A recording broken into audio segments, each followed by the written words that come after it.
Ok, alors, on va donc reprendre l'électromagnétisme. Il y a eu une grosse pause entre le mois de décembre et le mois de janvier. J'espère que vous n'avez pas tout oublié. Par contre, je ne sais plus forcément exactement où on en était. Je crois qu'on avait quand même fait l'induction avec donc la fameuse loi de Faraday, E égale moins dφ sur dt. Donc ça, c'est un phénomène absolument fondamental qui consiste en... le résultat, c'est que si le flux du champ magnétique à travers un circuit varie dans le temps, il apparaît dans ce circuit un champ électromoteur qui, intégré le long du circuit, c'est-à-dire la circulation de ce champ électromoteur, donc somme de E scalaire dl sur le circuit, orienté, donc ce champ électromoteur met en mouvement des charges, et donc il y a un courant induit par donc la variation du flux du champ B à travers le circuit. Il ne vous reste pas des énoncés, il m'en reste peut-être ça. Ouais. Donc ce champ met en mouvement les charges et il en résulte un courant, et donc tout se passe comme si, effectivement, on mettait dans ce circuit, dans ce fil conducteur, une force électromotrice au sens de l'électrocinétique standard, c'est-à-dire une source de tension, enfin bon, une force électromotrice, qui est donc moins dφ sur dt. Alors, le fait que l'intégrale du champ E le long de la courbe du circuit ne soit pas nulle, implique que le champ électrostatique, le champ électrique ici n'est pas statique justement, ne dérive pas d'un potentiel en l'occurrence, hein, puisque si E était moins gradient de V, eh bien l'intégrale, la circulation de ce champ sur une courbe fermée serait nulle. Et là, c'est pas le cas. Donc ceci n'est plus vrai. Et on a vu, par une manipulation très simple, à partir de ça, on peut démontrer que, en fait, lorsqu'il y a un champ B variable, il en résulte un champ E dont le rotationnel est simplement moins dB sur dt. Donc en statique, rotationnel de E égale 0, et donc E dérive d'un potentiel, mais en régime variable, c'est une autre source pour le champ E que les charges électriques. Hein, ça, c'est div de E égale ρ sur epsilon de 0. Ça, c'est l'équation de Maxwell-Gauss qui reste vraie en régime variable. Et donc, on voit que les charges électriques sont sources de champ E. Mais en régime variable, même en l'absence de charge, vous pouvez avoir un champ E qui est généré par la variation du champ B. Et donc, de là, on avait tiré, avec toujours la relation div de B égale 0, et donc B qui dérive d'un potentiel vecteur au sens du rotationnel. Hein, donc, il existe un champ A tel que B égale ρ de A. Si on injecte ça là-dedans, on voit que ρ de E plus dA sur dt égale 0. Et donc, E plus dA sur dt est le gradient de quelque chose. Et donc, il existe un potentiel V tel que E. Donc, c'est plus moins gradient de V, mais c'est moins gradient de V moins dA sur dt. Plus dA sur dt, pardon. Non, moins dA sur dt, bien sûr. Mais ce découpage entre une partie qui ressemble à un champ électrostatique et une partie donc strictement liée au potentiel vecteur ici, ce découpage est assez arbitraire, puisque vous savez qu'il y a une liberté de jauge et on peut imposer des conditions supplémentaires à ces potentiels vecteurs. Donc on avait parlé il y a longtemps de la jauge de Coulomb. On avait vu qu'on pouvait imposer que... Oups, je crois qu'on va avoir vraiment du mal avec les stylos là aujourd'hui. on peut imposer div de A égale 0. Ça, c'est ce qu'on appelle la jauge de Coulomb.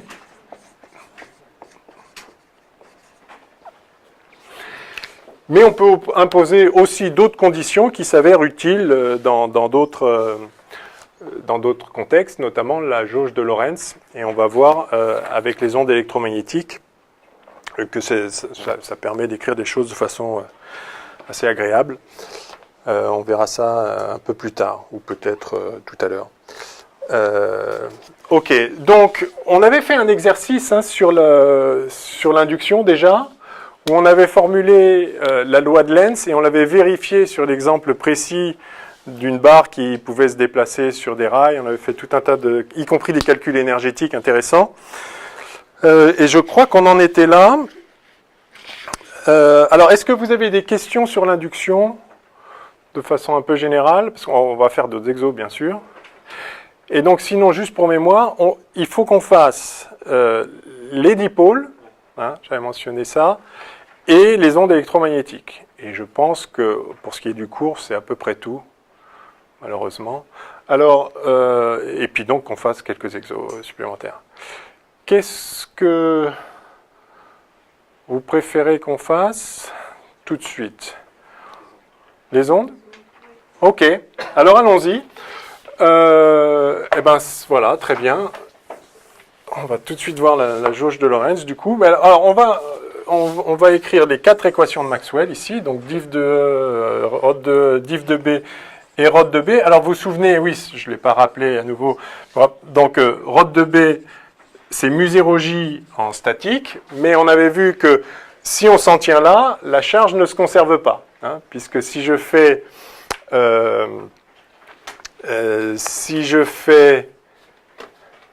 div de j, j'ai div de rho de B sur mu0 qui fait 0, donc j'ai div de j égale 0. Or, l'équation de conservation locale de la charge, vous vous rappelez, c'est div de j plus d sur dt égale 0. Donc cette équation de conservation locale de la charge, elle est équivalente à div de j égale 0 si on est en régime stationnaire, parce que la dérivée par rapport au temps est nulle, mais si ce n'est pas le cas, alors c'est pas vrai. Donc, ces équations-là, si on s'en tient là, c'est-à-dire si on ne modifie les lois électro- et magnétostatiques juste en introduisant ici le phénomène d'induction, alors on viole la conservation de la charge, ce qui est un problème. Mais on a vu qu'en fait, on pouvait récupérer la conservation de la charge en ajoutant un terme ici, qui est un peu symétrique de ce qu'il y a là, c'est-à-dire en ajoutant un dE sur dt, avec ici comme coefficient epsilon 0, mu 0. Donc il y a un terme en plus ici qui fait que, de même que le champ E peut être créé soit par des charges, soit par une variation de B, soit par les deux, de même, le champ B peut être créé soit par des courants, soit par une variation de E, ou par les deux. Alors ça, le fait qu'une variation de B crée un champ E, mais une variation de E crée un champ B, enfin est associée à un champ B par ces équations, fait qu'un phénomène de propagation du champ électromagnétique peut se mettre en œuvre, parce que si vous commencez à faire varier le champ E, ça va créer du champ B, qui du coup va varier, parce qu'avant il n'y en avait pas, et du coup maintenant il y en a, donc il a varié, et du coup ça fait varier le champ B, le champ E, et du coup ça va faire changer le champ B, et donc on imagine qu'en tout cas, ça ouvre la porte à la possibilité, de façon durable, de faire varier, de faire passer du champ B en champ E, enfin, il ne faut pas le dire comme ça, mais en tout cas, d'un phénomène de propagation d'une onde. Alors, pour montrer que effectivement ça correspond, c'est une petite introduction qualitative, se traduit effectivement, si on regarde les équations, par une équation d'onde, eh bien, on va simplement combiner ces relations et reporter, en fait, le E associé au B là, si je le mets là, je vais avoir une équation avec que dB, ou le B associé à ce E là, si je le mets là, je vais avoir une équation avec que DE, et je vais voir la forme qu'elle a. Et la forme qu'elle a, c'est l'équation d'onde, donc c'est assez remarquable. Alors, on va donc étudier les ondes, les ondes électromagnétiques dans le vide. Je ne pense pas qu'il y ait autre chose au programme, ou peut-être que si, mais de façon un peu qualitative. En tout cas, pas la théorie complète de la propagation des ondes dans un milieu avec de l'absorption, etc. Donc, dans le vide, ça permet simplement de simplifier les équations de Maxwell, les 4 que j'ai rappelées ici, parce que dans le vide, évidemment, il n'y a pas de matière, donc il n'y a pas de densité de charge, et puis il n'y a pas de courant non plus. Donc, ρ égale 0 et J égale 0, vecteur densité de courant. Par conséquent, on peut réécrire les équations de Maxwell ici. Div de E, bah, du coup, c'est nul. Div de B, ça, c'est toujours nul de toute façon. Et puis, ρ de E, c'est simplement moins dB sur dt. Et ρ de B, eh bien, c'est epsilon 0 mu 0 dE sur dt. Alors ça, c'est très bien. Si on veut... Donc, on a deux équations couplées ici. E est couplé à B qui est couplé à E. Et on va essayer de les découpler. Et pour le faire, donc il faudrait... alors, idéalement, on pourrait tirer E de ça puis le mettre là.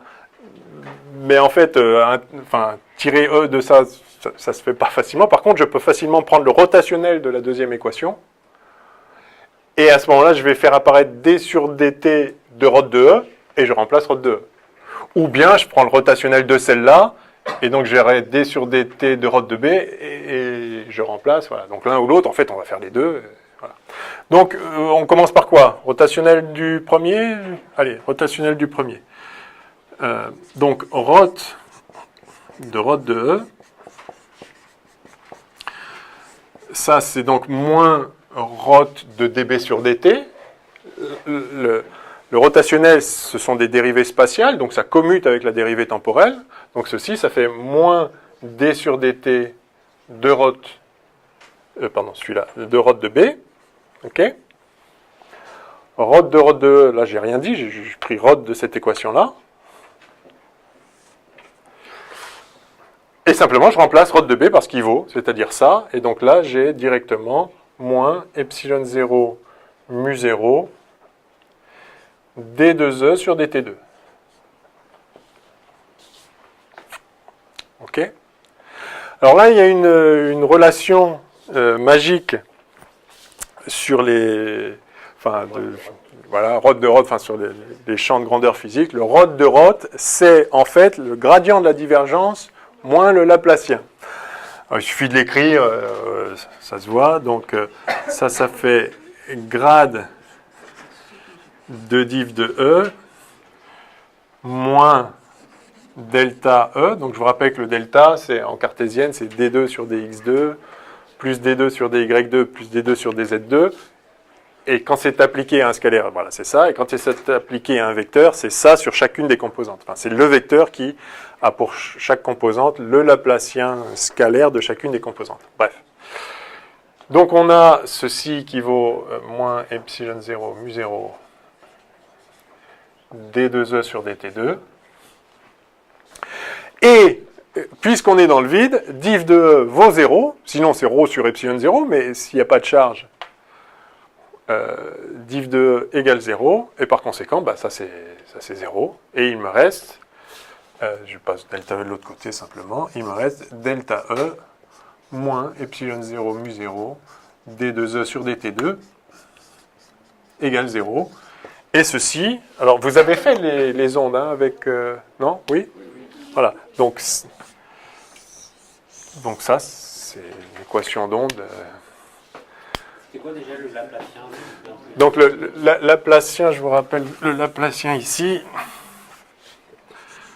le Laplacien d'une fonction f, c'est, alors en cartésienne, hein, c'est d de f sur dx2 plus d de f sur dy2 plus d de f sur dz2. Et le Laplacien d'un vecteur, je sais pas, n'importe quoi, v,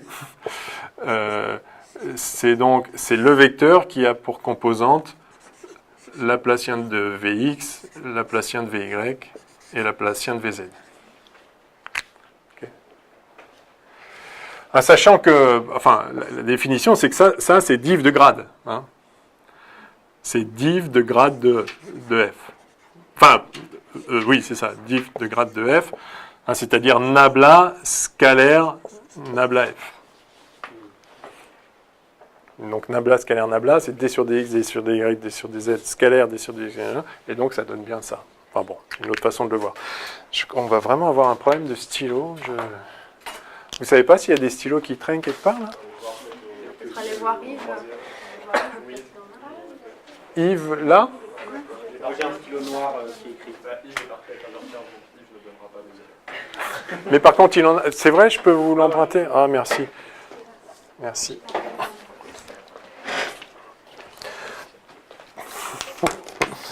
Ok, alors, c'est très bien, on a cette équation d'onde, on reviendra dessus pour écrire explicitement ces solutions tout à l'heure, mais on va continuer ce petit exercice. Là, on a éliminé B pour avoir une équation sur E. On va maintenant faire l'inverse, c'est-à-dire je vais prendre le rotationnel de celle-là. Et donc ça nous donne, alors, rot de B.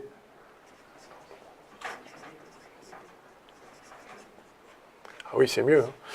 Rot de B qui vaut donc epsilon 0, mu 0, d sur dt de rot de E. Là, j'ai rien écrit. Et maintenant, je dis, oui, mais rot de E, c'est pas n'importe quoi, c'est moins dB sur dt. Donc ça me fait moins epsilon 0, mu 0, d de B sur dt2. Et rot de B, c'est comme ici, c'est grade de div de B, mais div de B, c'est nul. Donc tout ça, ce sera nul. Enfin, grade de div de B, c'est 0, moins delta B, donc tout ça, c'est moins delta B. Et par conséquent, je constate, à nouveau en une ligne, vous voyez qu'à partir des équations de Maxwell, on tombe sur l'équation d'onde en une ligne. C'est vraiment, on prend le rot de celle-là et pan, et puis après on prend le rot de celle-là et pan pareil. Delta B, moins epsilon 0, mu 0, d de B sur dt2, égale 0. Donc à nouveau, une équation d'onde, la même, avec la même vitesse caractéristique. La vitesse caractéristique, dans l'équation d'onde standard, à une dimension, vous vous souvenez, d de f sur dx2, voilà, moins 1 sur c2, d de f sur dt2 égale 0, voilà l'équation d'onde, où c est la célérité de l'onde. Et donc là, on voit tout de suite que ça, ce sont des équations d'onde. Bon, à 3 dimensions, ça c'est le Laplacien à une dimension, c'est la même chose. Vous voyez que c'est une équation d'onde avec une vitesse caractéristique pour ces ondes qui n'est rien d'autre que C égale, est telle que 1 sur C2, c'est epsilon 0 mu 0, donc c'est 1 sur racine de epsilon 0 mu 0.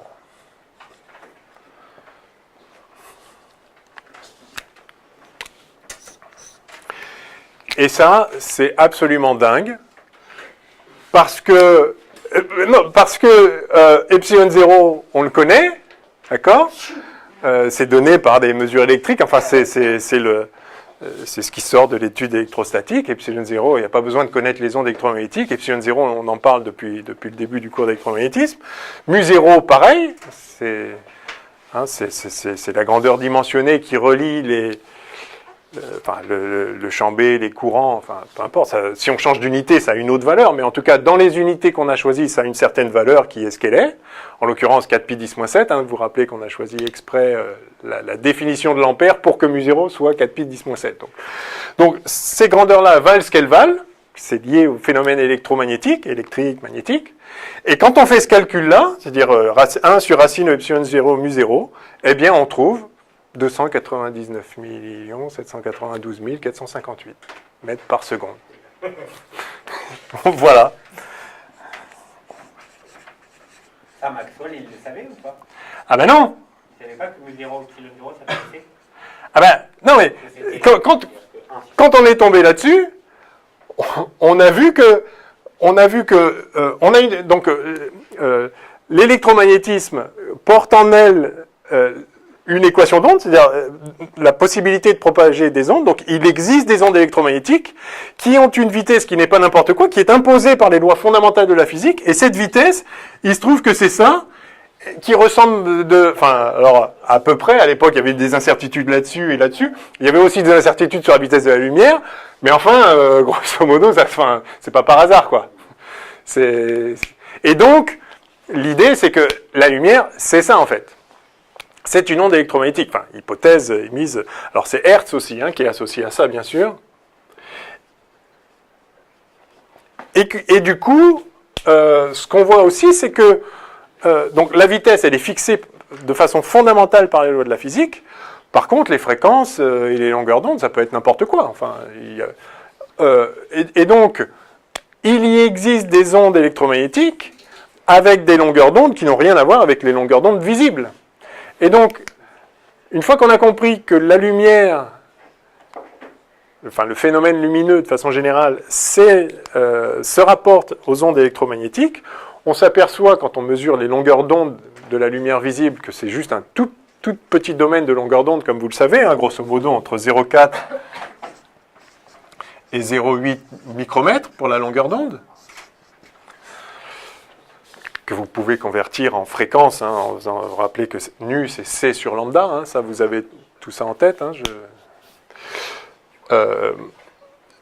donc le phénomène lumineux correspond à une gamme de longueurs d'onde qui est ce qu'elle est, mais il y a toutes les autres longueurs d'onde possibles, et les lois fondamentales de la physique ne font aucune discrimination sur la longueur d'onde. Donc s'il peut se propager des ondes à ces longueurs d'onde-là, il peut s'en propager à des longueurs plus grandes, plus petites, et sans aucune limite. Donc tout le spectre électromagnétique est possible, et donc il y a simplement de la lumière non visible.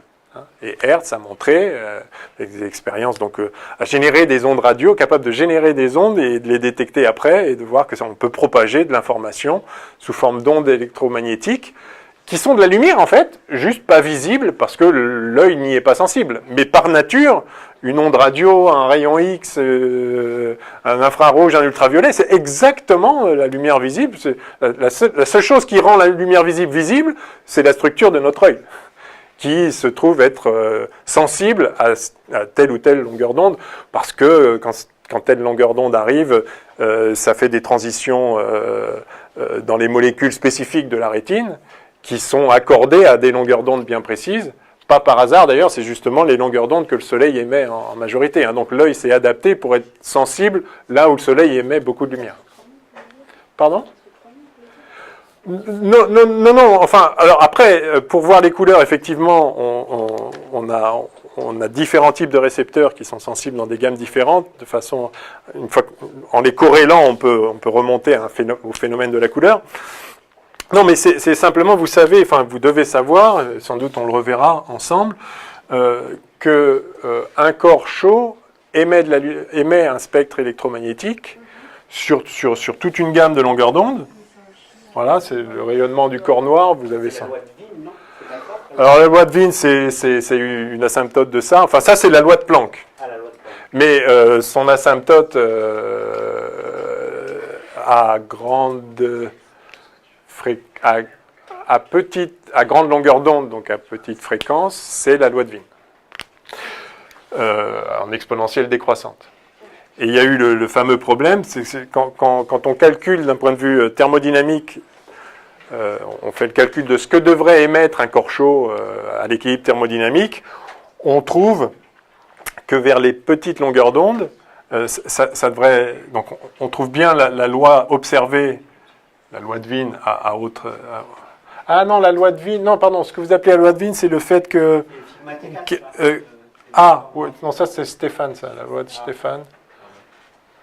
Il y a le fait que la longueur d'onde du maximum ici est grosso modo, enfin c'est l'ordre de grandeur, c'est h nu de l'ordre de kt. Et sinon là, donc la façon dont l'intensité lumineuse varie en fonction de la longueur d'onde, il y a une décroissance exponentielle au-delà de... Alors, donc, ce que prédit la théorie thermodynamique, c'est qu'il devrait y avoir beaucoup d'émissions à petite longueur d'onde, ce qu'on appelle la catastrophe ultraviolette, qui n'est pas observée. D'ailleurs, sinon, ça divergerait, il y aurait des problèmes terribles. Et c'est pour résoudre ce problème-là, et donc comprendre le spectre d'émission d'un corps noir, c'est-à-dire d'un corps à l'équilibre thermodynamique, Planck a introduit la constante de Planck, a fait l'hypothèse d'une quantification du champ électromagnétique, en supposant qu'en fait la lumière, la matière et la lumière ne pouvaient interagir ensemble que via des quanta.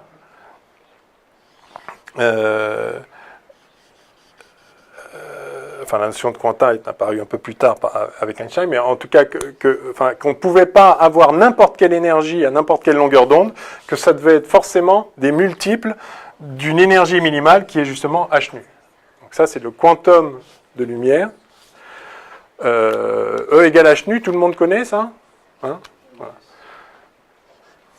Donc ça, c'est l'énergie minimale. Alors, si on fait cette hypothèse-là et qu'on refait l'étude thermodynamique de ce que devrait émettre spontanément un corps chaud, on trouve bien la bonne loi observée expérimentalement. Parce que ça s'observe expérimentalement. On regarde combien un corps a une certaine température, combien ce corps émet de lumière en fonction de la longueur d'onde. Et on trouve un spectre. Ce spectre, donc, s'appelle le spectre de corps noir, et on peut le comprendre moyennant l'hypothèse des quanta. Hein. Donc ça, c'est Planck en l'année 1900, donc c'est facile à retenir. Hein. Introduit, ça s'appelle la constante de Planck, du coup. Hein. Introduit cette hypothèse-là qui résout, en tout cas qui permet de prédire ou de retrouver la loi exacte d'émission. Alors, on n'en est pas là. Je reviens à ces ondes électromagnétiques-là. Donc, contenu dans la théorie de l'électromagnétisme, c'est-à-dire dans les 4 équations de Maxwell ici, contenu dedans, il y a, alors d'une part, la conservation de la charge, ça on l'avait vu, et d'autre part, le fait qu'il peut se propager des ondes de champ E, des ondes de champ B, mais en fait, il ne peut pas y avoir une onde de champ E sans une onde de champ B, puisque dès lors qu'il y a E qui oscille, il y a B aussi. Alors, donc maintenant, on va voir la structure de ces ondes électromagnétiques, dans le cas des ondes planes. Mais en tout cas, contenu dans la théorie de l'électromagnétisme, il y a des ondes, donc électromagnétiques, avec une vitesse caractéristique qui est donnée simplement par ces grandeurs caractéristiques des phénomènes électriques et magnétiques, et qui est ce qu'elle est, et qui se trouve être la vitesse de la lumière, et donc en fait c'est ça la lumière. La lumière est une onde électromagnétique. Mais il y a une autre chose en plus qui est contenue là-dedans, qui est absolument dingue, c'est que cette vitesse-là, vous voyez que ça ne dépend pas du référentiel, ça dépend de rien, ça c'est une constante de la nature, et ça c'en est une autre. Oui, on est dans le vide. Hein. Ça dépend quand même d'autre chose. Ça dépend du fait qu'on est dans le vide. Oui, mais ça ne dépend pas du référentiel. Et là, c'est justement c'est le seul truc qui ne dépend pas du référentiel, la vitesse de la lumière. oui, mais ça c'est catastrophique. Oui, mais on est d'accord. Ah oui. C'est le seul truc, voilà. Oui. C'est catastrophique. C'est catastrophique parce que voilà, donc si les lois de l'électromagnétisme sont valables dans ce référentiel-là, alors ça veut dire qu'il peut se propager dans le référentiel de la salle ici, des ondes à cette vitesse-là. Des ondes électromagnétiques se propagent à cette vitesse-là. Ok, maintenant je suis en train de marcher là.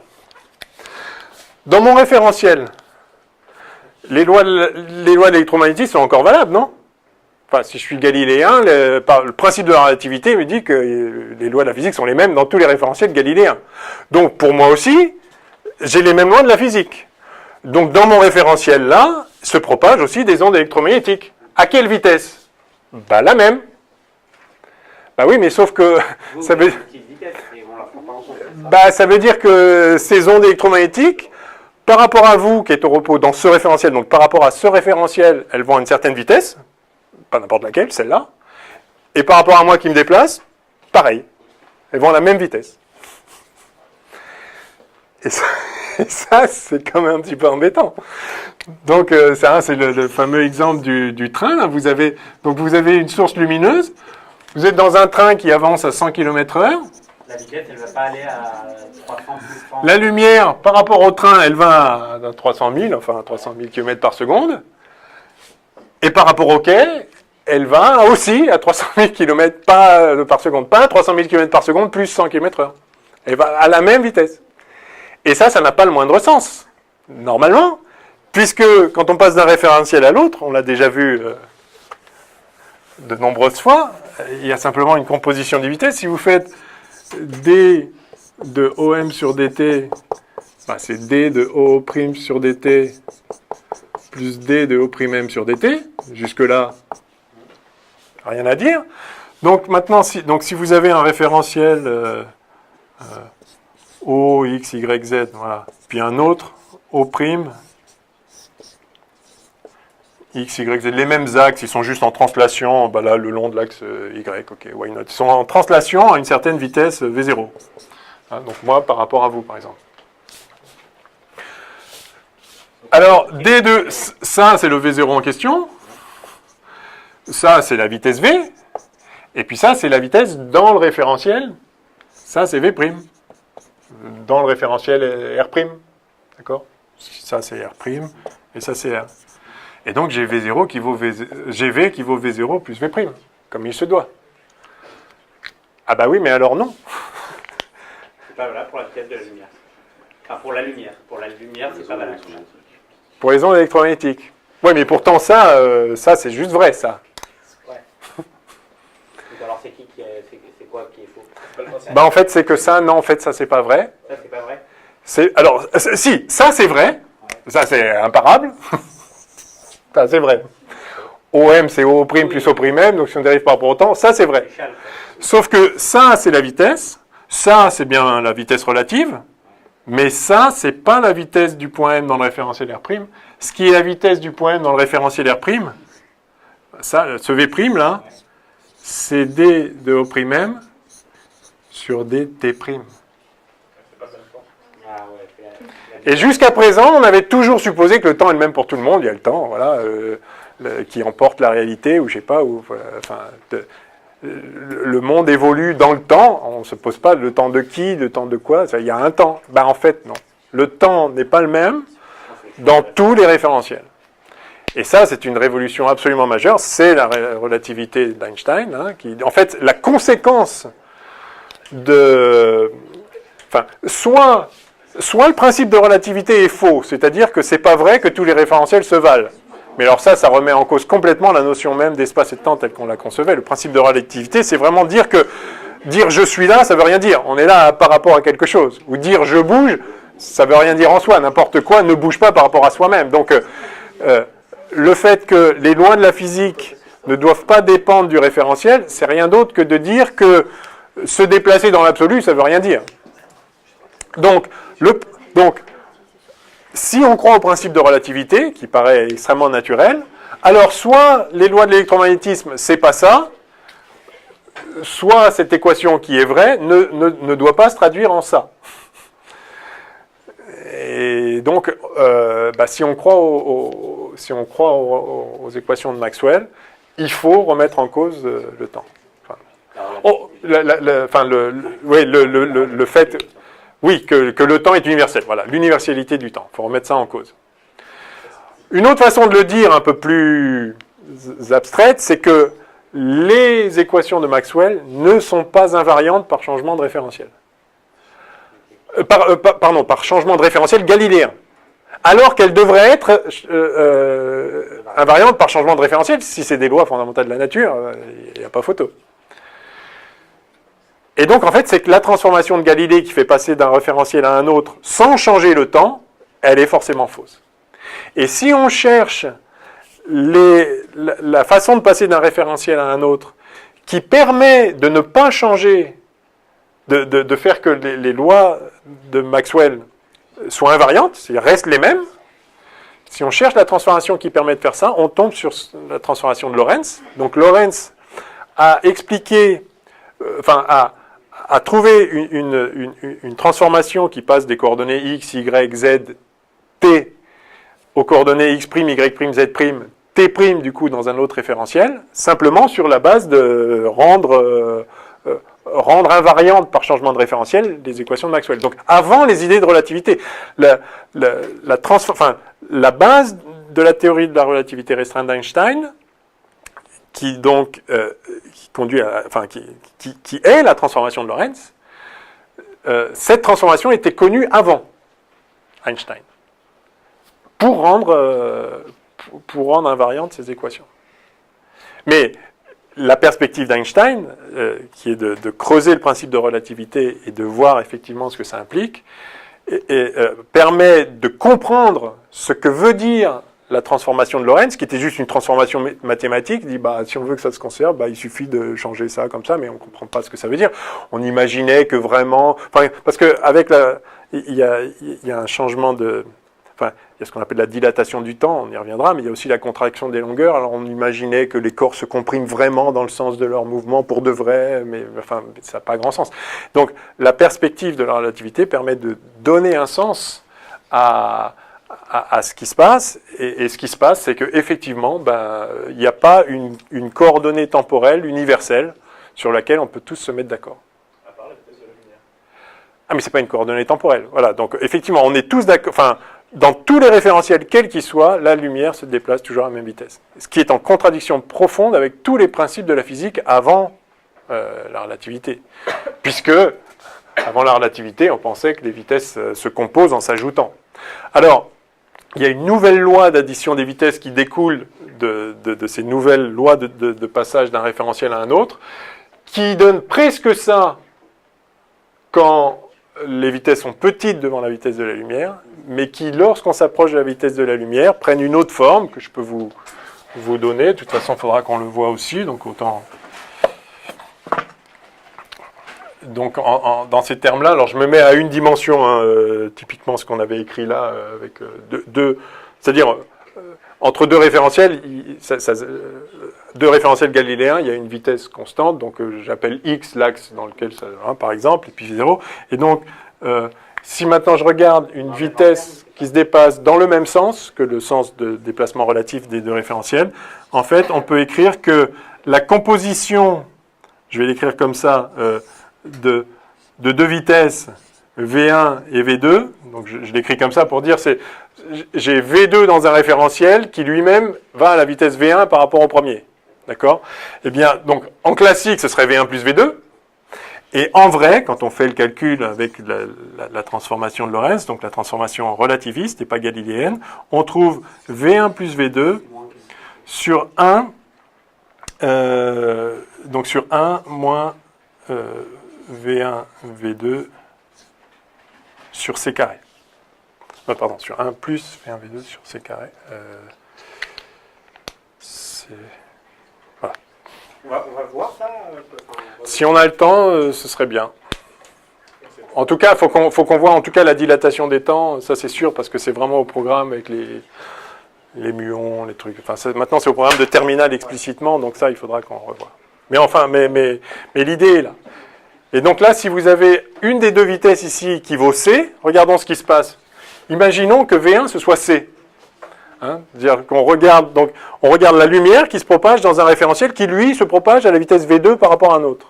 Faisons cette addition. Si je fais C, cette composition des vitesses, C plus V2, comme ça va faire C plus V2 sur 1 plus CV2 sur C2, d'accord ? Eh bien ça fait C plus V2 sur C facteur de C plus V2, le tout sur C2, donc fois C2 en haut, eh bien ça fait C. Donc quand vous ajoutez C à n'importe quoi par cette loi de composition-là, donc c'est pas ajouter, c'est composer C, eh bien vous trouvez C, quoi qu'il arrive. Donc composer la vitesse C avec n'importe quoi, ça fait toujours C. Par contre, quand vous avez des vitesses, si je reprends cette loi de composition là, si vous avez des vitesses qui sont petites devant C, et C c'est très très grand à nos échelles là, donc pour toutes les vitesses auxquelles on a... c'est quasiment V1 plus V2. Oui, parce que ça c'est négligeable, donc c'est bien. Voilà pourquoi on s'en était jamais rendu compte que les vitesses ne s'additionnaient pas.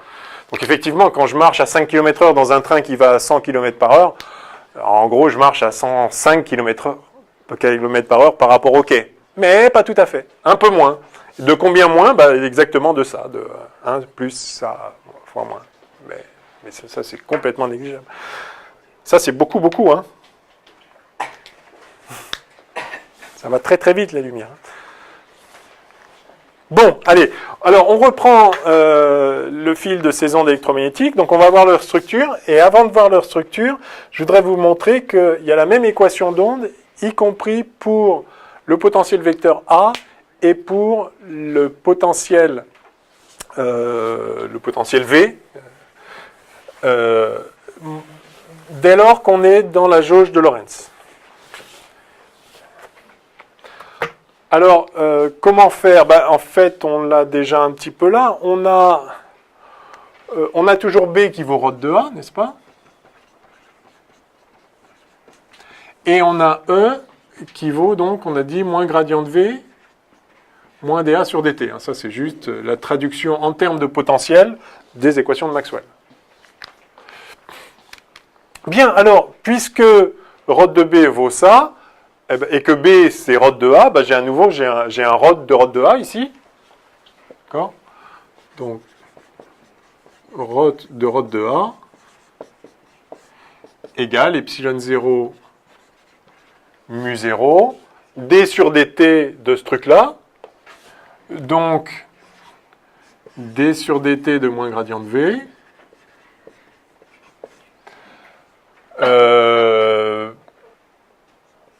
Plus, moins, qu'est-ce que je fais? Oui, moins d2a sur dt2, c'est ça? Ok? J'ai juste écrit ce que ça valait. Et à nouveau, en une ligne, sachant que ρ de ρ, c'est toujours grade de div moins Laplacien, j'ai donc grade de div de A. Allez, je vais le faire doucement. Égale donc epsilon 0 mu 0. Allez, égale moins epsilon 0 mu 0 d de A sur dt2 moins grade de epsilon 0 mu 0. Excusez-moi, j'écris un peu de dv sur dt. Voilà, non, ok, je vais passer à côté. Je vais le mettre en dessous. Moins grade de epsilon 0 mu 0 dv sur dt. Et là, si vous m'autorisez une petite redistribution des termes, j'ai donc Laplacien de A moins epsilon 0 mu 0 d de A, j'ai eu d de A comme ça, sur dt2, je ne sais plus comment, excusez-moi, je ne sais plus ce que j'ai dit, enfin bon, c'est ça, hein, d'accord, qui est égal à grade de, qui est égal à moins grade de div de A plus epsilon 0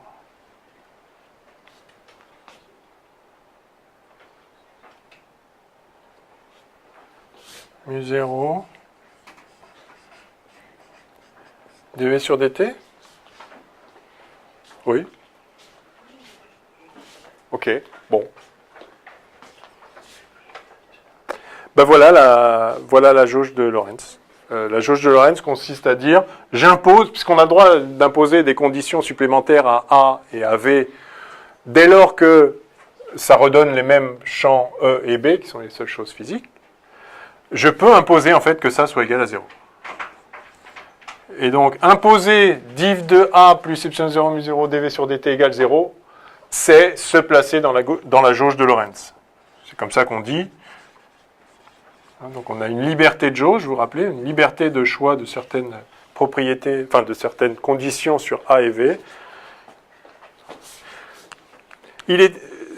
Quel que soit le champ E et le champ B associés à un certain A et à un certain V, par ces relations-là, il est toujours possible de changer le A et le V sans changer E et B, de telle façon que ça soit égal à 0. Donc ça s'appelle la jauge de Lorentz, et quand on se met donc dans la jauge de Lorentz, eh bien on a delta A moins epsilon 0 mu 0 d2A sur dt2 qui vaut 0. Et donc on trouve qu'en fait, le potentiel vecteur lui-même, alors qui n'est qu'un intermédiaire de calcul, si on veut, ou qui n'est qu'une grandeur dont dérivent les vrais champs physiques, donc une grandeur mathématique qu'on introduit pour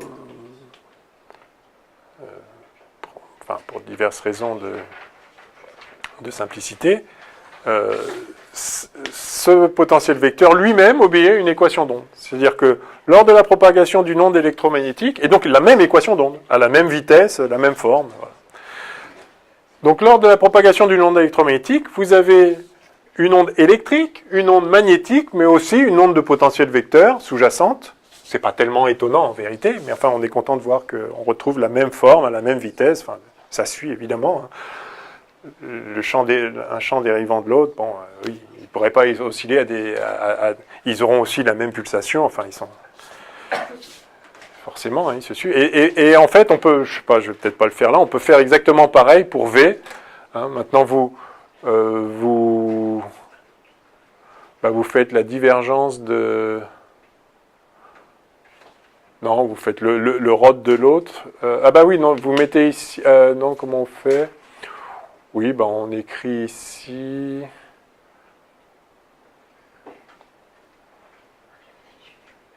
Ah oui, c'est ça. On tire A en fonction de E et de V, on le remplace dans rod de V, et moyennant deux lignes aussi, on trouve que V aussi, dans cette jauge-là, obéit à l'équation en question. Pourquoi dans la parenthèse c'est égal à 0 déjà ? Ben en fait, pardon, juste, je vais le faire de vos yeux tout de suite. Non, donc ça, pourquoi c'est égal ? Alors, non, c'est qu'on peut imposer que ce soit égal à 0. On a toujours la liberté de jauge, voilà. De même qu'on avait vu, je l'ai effacé maintenant, on avait vu qu'on pouvait toujours imposer que diff de A soit nul, en fait. Et ça s'appelle la jauge de Coulomb. De même, on peut aussi imposer ça si on préfère. Alors, il n'y en a pas une qui est mieux que l'autre. D'ailleurs,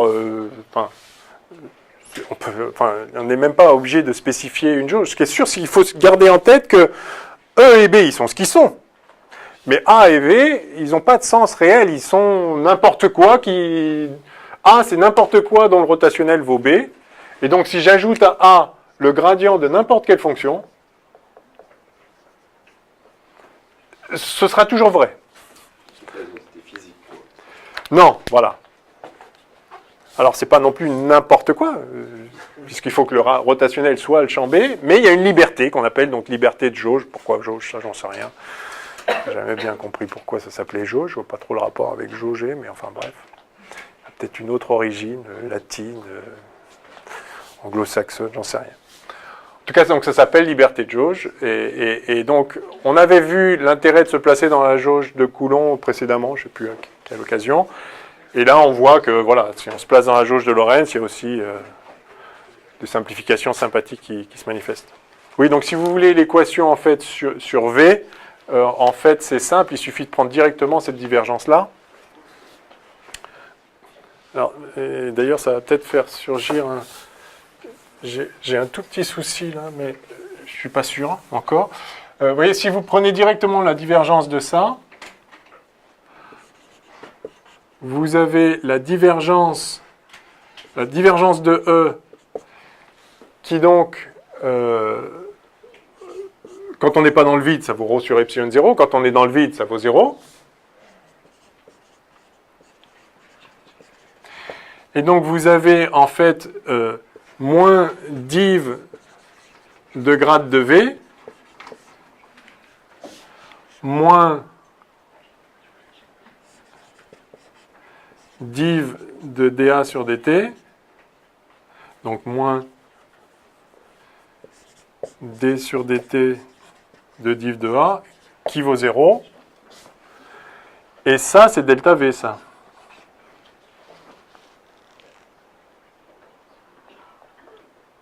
Voilà, d'accord. Ça, c'est delta V, enfin, donc moins delta V. Un div de grade, c'est le Laplacien. Et donc, en fait, vous avez moins delta V, ou si je le pose de l'autre côté, j'ai delta V. Enfin, j'ai moins delta V, moins div. Enfin, non, moins ça. Moins d sur dt de div de A égale 0. Mais si je me mets dans la jauge de Lorentz, div de A, c'est moins epsilon 0 dv sur dt. Et donc ça fait moins d sur dt de moins epsilon 0 mu 0 dv sur dt égale 0. Eh bien, vous retrouvez ici, donc ça c'est Lorentz, jauge de Lorentz, et donc vous retrouvez delta V, donc moins un plus, où j'inverse les signes, donc delta V moins epsilon 0 mu 0 d de V sur dt2 égale 0. Je vais mettre en rouge aussi comme les autres, il n'y a pas de raison. Voilà. Donc on retrouve également une onde en jauge de Lorentz, cette onde-là, avec la même vitesse. Alors en jauge de Coulomb, par exemple, cette même équation s'écrirait delta V égale 0. Hein, en jauge de Coulomb, div de A égale 0. Et donc delta V égale 0. Donc vous voyez, c'est... on peut choisir que delta V égale 0, on peut choisir que delta V soit égal à ça. Et donc, dans ce cas-là, vous voyez que V... là, il n'y a pas d'onde qui se propage, et là, il y en a une. Donc, ça vous dit à quel point ce V et ce A sont effectivement pas super physiques. Mais dans la jauge de Lorentz, ça peut être assez agréable de voir que B, E, A et V ont tous la même équation de propagation, une onde avec la même vitesse, qui est la vitesse de la lumière, sympathique. Alors faites attention que ce Laplacien est scalaire et ce Laplacien est vectoriel. Ça ne change rien, mais... Enfin, là, il y a 3 équations, là, il n'y en a qu'une. Bon, allez, je pense que ça suffit.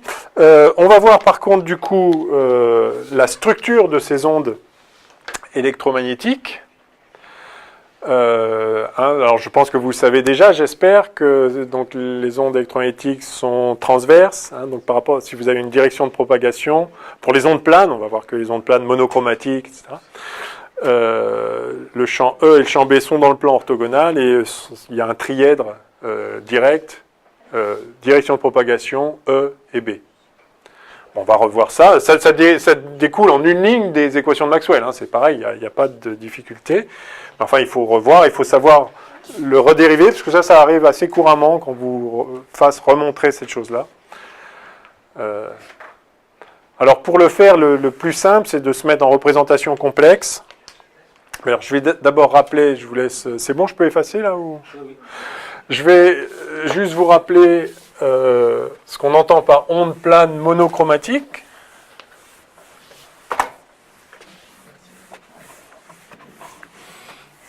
Et progressive, qui plus est. Alors, en général, on abrège ça comme ça, comment on dit, OPPM, c'est ça? Onde plane progressive monochromatique. Alors, premièrement, onde plane, ça veut dire que tous les points d'un même plan ont la même phase ou, disons, ont la même valeur du champ E ou du champ B. C'est-à-dire les fronts d'onde, c'est les plans. Ouais. Donc tous les points d'un même plan ont le même champ E, le même champ B, le même A, le même V, donc voilà, il y a une symétrie complète. C'est-à-dire qu'en fait, les champs, E, B et tout ce que vous voulez, ne peuvent dépendre que d'une coordonnée, puisque dans les deux autres dimensions, il y a une invariance complète par translation dans ces plans-là. Donc ça veut dire plane, et ça veut dire une seule coordonnée spatiale pertinente. De propagation, évidemment. Oui, c'est ça. Alors, pour l'instant, on ne le sait pas encore. Il se trouve que oui, parce que ce sont des ondes transverses, et donc le plan équiphase ou équichamp, il est effectivement orthogonal à la direction de propagation. Et donc, c'est bien dans la direction de propagation que ça varie. Mais ça, c'est parce que c'est des ondes transverses. Hein, on pourrait avoir des ondes longitudinales, comme le son, vous avez dû étudier aussi avec François Gallet, ou perturbation et le long de la propagation. Oui, donc, bon. Enfin, justement, on va voir la structure. Je sais pas, Alors, une seule coordonnée pertinente, on va l'appeler x. Ah oui, non, est-ce que ça suppose? Oui. Ah. Ouais, bon, oui, ok. Et puis, bien sûr, la coordonnée temporelle, plus le temps, évidemment.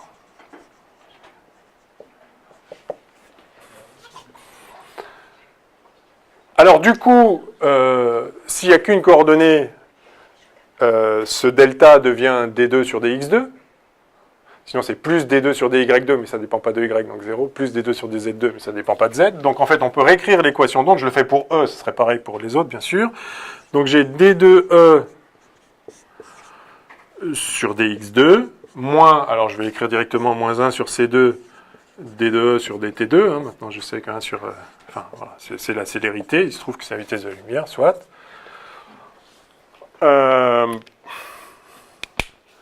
Voilà, et donc ça, c'est l'équation d'onde que vous avez vue n fois. Et donc, vous savez que les solutions de ce truc-là, c'est c'est une fonction de x moins ct plus une fonction de x plus ct. Alors, fonction vectorielle en l'occurrence, parce que c'est des vecteurs. Enfin, c'est vrai, donc chaque composante est une fonction de x moins ct ou de x plus ct. Hein, donc ça, vous l'avez vu, on est d'accord. Hein, d'accord. Et donc ça, c'est une onde qui se propage à l'évidence vers la droite, hein, puisqu'à un instant suivant, elle est à un x plus grand ce qu'elle était à un instant plus tôt dans un x plus petit.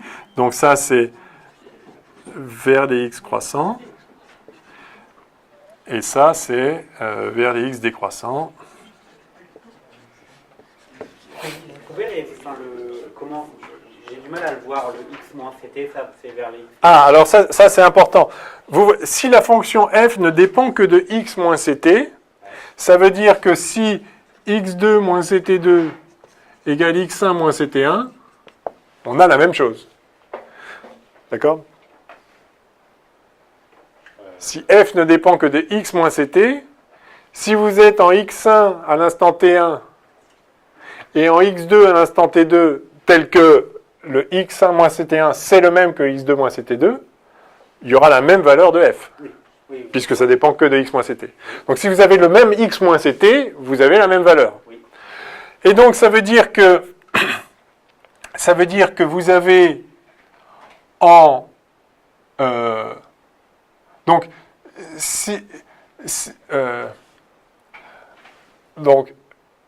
vous aurez si vous augmentez le temps, donc T1 c'est un certain instant, puis vous revenez plus tard, enfin vous regardez plus tard à un instant ultérieur, donc ça a augmenté.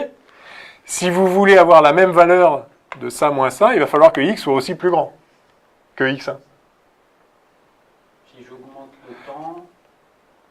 Si T2 est plus grand que T1, il faut que x2 soit plus grand que x1. Oui. Bon, en fait, on peut écrire, je vais l'écrire comme ça, voilà, égal C, T2 moins T1, tout simplement. Hein. Ça, c'est équivalent à ça.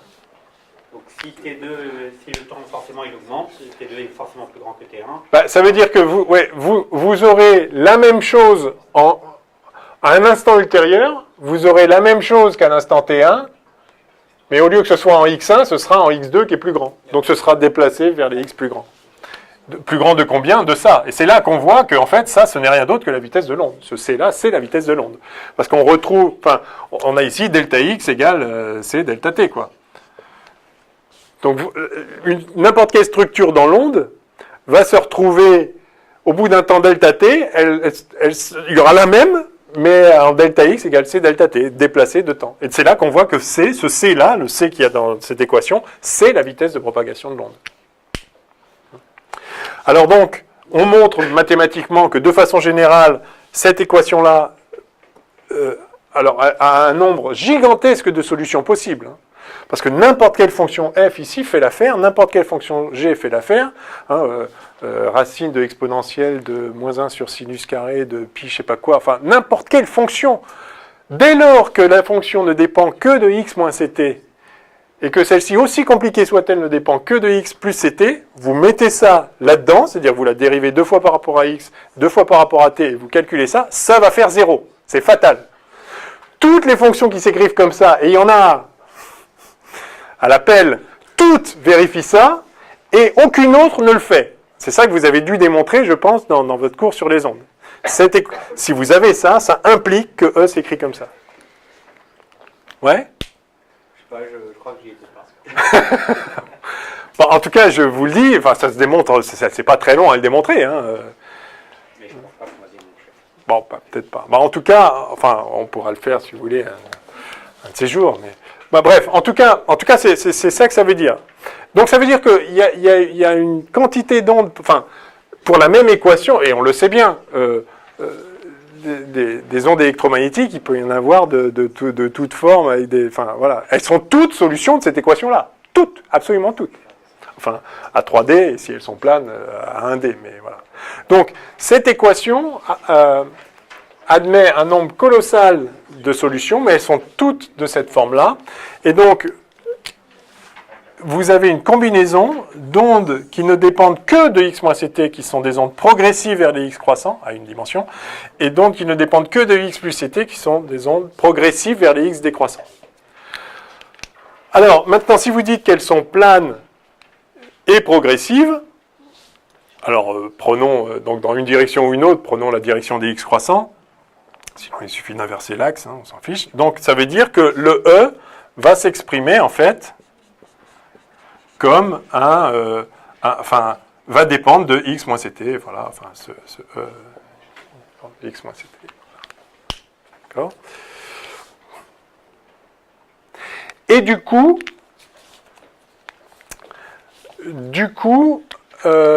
alors on pourrait, je vais passer en complexe pour aller un peu, enfin pour que ce soit un peu plus visuel, et puis je pense que c'est plus facile à retenir pour vous. Mais maintenant, il suffit de remplacer ça là-dedans, et puis, ça permet de sortir ça. Il suffit de remplacer ça dans les équations de Maxwell, et on découvre les structures qui vont bien. Par exemple, il faut que div de ça, ce soit nul. Et ça implique quelque chose. Il faut que div de B aussi, ça soit nul. Il faut que rot, donc il faut que rot de ça, ce soit dB sur dt, et il faut que rot de B, ce soit epsilon 0 mu 0, d rond sur dt de ça. Donc, il y a des liens. Ça, c'est la structure d'équation d'onde. Et ensuite, on peut tirer d'autres choses à partir des équations de Maxwell. Donc, le raisonnement est suivant. Hein. Au départ, on a les équations de Maxwell. Bien. Ces équations de Maxwell nous montrent que ça, c'est vrai, ça, c'est vrai. Donc, on a cette équation d'onde pour E, pour B, pour A, pour V aussi. Et maintenant, parmi toutes les solutions absolument gigantesques à ces équations-là, il y a des cas très particuliers, mais simples à étudier, où c'est plan déjà, donc il n'y a plus qu'une dimension. Et parmi ces ondes planes, on peut considérer juste celle-là. Du progressif dans une direction. Et puis après, c'est là qu'on fait l'hypothèse, la dernière hypothèse, c'est le monochromatique. C'est-à-dire, parmi toutes ces fonctions-là, on va considérer juste celles qui sont sinusoïdales à une fréquence bien donnée, bien particulière. Donc ça réduit énormément. Mais ça, on a déjà vu en électrocinétique qu'en fait, quand on a une fonction, on peut toujours la développer sur des fonctions sinusoïdales. Alors quand c'est périodique, ça fait une somme discrète, c'est les séries de Fourier, une somme discrète d'harmoniques. Mais même en fait, quand c'est pas périodique, on peut toujours développer un paquet d'ondes, je ne sais pas si ça vous dit quelque chose, enfin on peut toujours développer par transformée de Fourier continu une fonction quelconque sur des sinusoïdales. Donc monochromatique en fait. Donc monochromatique, ça veut dire on va en considérer qu'une de sinusoïdale. Sinon, ça peut être la somme de n'importe... Voilà, si vous avez une onde plane sinusoïdale, et vous avez une autre onde plane sinusoïdale avec une autre fréquence, une autre amplitude, si vous faites la somme des deux, ça sera à nouveau une solution de l'équation. Cette équation est linéaire. Si vous avez une solution et une autre, c'est-à-dire une solution E1 telle que D2 de 1 sur dx2 moins machin D2 1 sur dt2 égale 0, et puis une autre solution E2 telle que D2 E2 plus 1 égale 0, si vous faites E1 plus E2, bah, ça va faire ça pour le 1 plus ça pour les deux, chacun fait 0, donc ça va faire 0. Donc, une fois que vous avez une solution, c'est une équation linéaire, vous pouvez les combiner autant que vous voulez. Donc, on va s'intéresser aux ondes les plus simples, une simple sinusoïde qui se déplace vers les x positives et qui n'a qu'une dimension. Et après, toutes les autres solutions possibles des équations d'ondes là sur E peuvent être exprimées comme des combinaisons de ces trucs-là. La somme d'ondes qui se déplacent avec différentes fréquences dans différentes directions, mais on peut toujours se ramener à une somme, une combinaison d'ondes planes, monochromatiques, etc. D'où l'intérêt de les considérer comme ça. Et par ailleurs, ça correspond à l'idée typique, effectivement, d'un faisceau parallèle avec des plans d'ondes. Ça correspond à l'idée en optique géométrique où on a vu voilà, des rayons, un faisceau parallèle avec des fronts d'onde qui sont des plans orthogonaux. Voilà. Donc ça correspond à ça. Que ce soit monochromatique, il y a un lien avec la longueur d'onde. Absolument, ça veut dire qu'il n'y a qu'une longueur d'onde, il n'y a qu'une fréquence. Une fréquence, donc une sinusoïde, quoi. Une fréquence de sinusoïde. Ouais, voilà. Alors on va les écrire, donc ces ondes. Donc ça c'était progressive. Enfin, vous l'avez déjà écrit, et ça c'est monochromatique, ok. Donc ça veut dire qu'en fait ce champ-là, il va même avoir une forme encore plus simple, qui va être en fait un cos de k facteur de x moins ct. Enfin, ça doit c'est ça. Alors je mets k, ça peut être n'importe quoi. Évidemment, une fois qu'on l'a écrit comme ça, on voit que k c'est 2pi sur lambda la longueur d'onde. Hein. Donc ça, il va y avoir un E0. Voilà la forme d'onde que je cherche.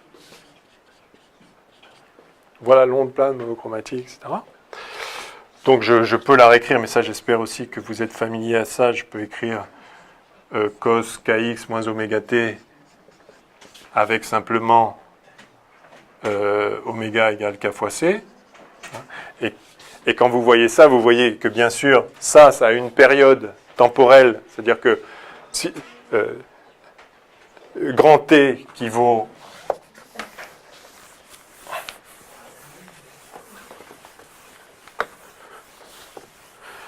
en fait, je suis en train de vous refaire rapidos le cours sur les ondes, mais donc ça a une période temporelle manifestement 2pi sur oméga, hein, puisque si vous ajoutez 2pi sur oméga à ce t-là, oméga fois 2pi sur oméga, ça fait 2pi, donc ça veut dire que vous allez ajouter 2pi à ça, et cos d'un truc plus 2pi, c'est cos du truc. Donc, quand vous avez cette forme-là, ça se voit qu'il y a une période t temporelle de pi sur oméga. De la même façon, ça se voit que vous avez une période spatiale, qu'on appelle longueur d'onde, qui vaut 2pi sur k. Puisque si vous ajoutez 2pi sur k à x, vous allez ajouter à kx 2pi, et donc le cos va rester le même, et donc vous aurez la même valeur pour le champ. Donc ça, c'est une période spatiale, ça, c'est une période temporelle. Au même endroit, vous revenez un peu plus tard, vous avez la même chose, ou bien au même instant, vous allez un peu plus loin, vous avez la même chose. Donc c'est exactement le principe. Et, donc k égale 2pi sur lambda, oméga égale 2pi sur t, évidemment, inverse. Voilà, donc vous avez cette structure-là, et maintenant, donc, on va implémenter les équations de Maxwell.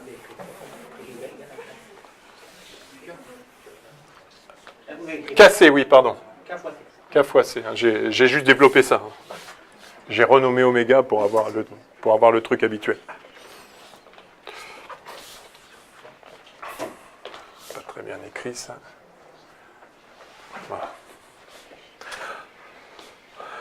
Bon, alors, comment je vais faire ça? Oui, alors, on va se mettre en représentation complexe parce que c'est tellement simple. Bah oui. Ah oui. On est d'accord. Donc ça, ce n'est rien d'autre que la partie réelle de... Donc le vrai E, c'est exactement ce qu'on a fait en électrocinétique. C'est la partie réelle d'un E... on avait mis une barre en dessous, je ne me rappelle plus. Vous le voulez comment ou... Si, c'est ça. Ouais, voilà. Ça, c'est la partie réelle d'une barre en dessous, enfin de E avec une barre en dessous, avec le E avec une barre en dessous qui est égal à E0, E puissance I kx moins oméga t. Bon, ça paraît vraiment con, hein, parce que, bah oui, évidemment, ça c'est le cos, puis ça c'est la même chose avec plus I sinus. Bon, bah ok. Mais l'avantage de ça, c'est que dériver ce truc-là, je sais faire. Parce que dériver une exponentielle, ça donne la même chose avec le bon terme qui sort devant. Alors, alors on va en fait... Oui, là j'ai déjà supposé que...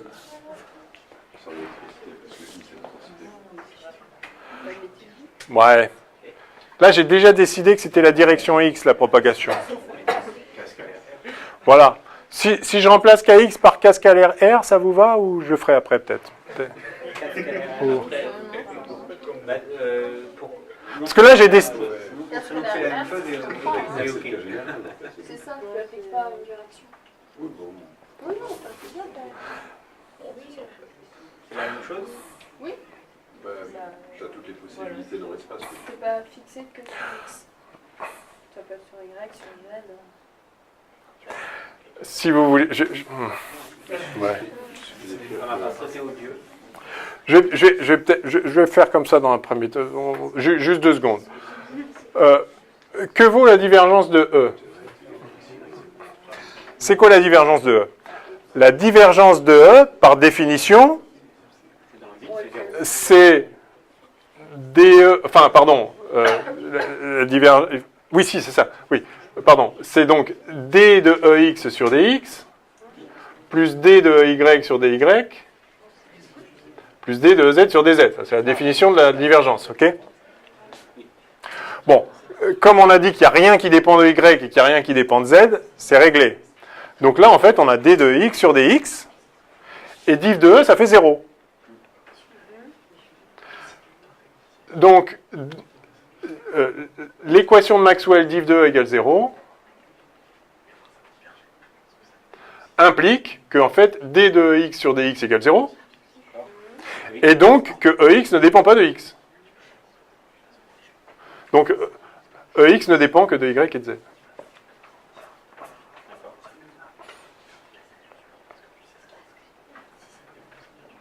Pourquoi vous me dites ça? Enfin, c'est quoi le...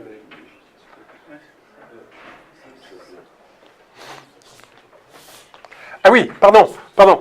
EX ne dépend que de Y et de Z, mais rien ne dépend de Y et de Z, j'ai une onde plane qui dépend que de X. Donc EX ne dépend de rien. Donc EX est constant partout dans l'espace. Et donc le EX, il n'a rien à voir avec une onde, c'est pas un truc qui se propage. Donc il peut valoir, il est constant, il peut valoir beaucoup, il peut valoir très peu, il peut valoir 0. Mais le champ de l'onde, celui qui se propage, la seule chose qui varie, c'est X, mais comme justement EX ne dépend, EX est constant, donc ça veut dire que l'onde elle-même, elle n'a pas de EX. Donc ça veut dire EX égale constante, et donc je peux le prendre égal à 0. C'est-à-dire l'onde, enfin, je vais plutôt écrire, donc le EX de l'onde, enfin, l'onde n'a pas de EX variable. N'a pas de composante EX, voilà.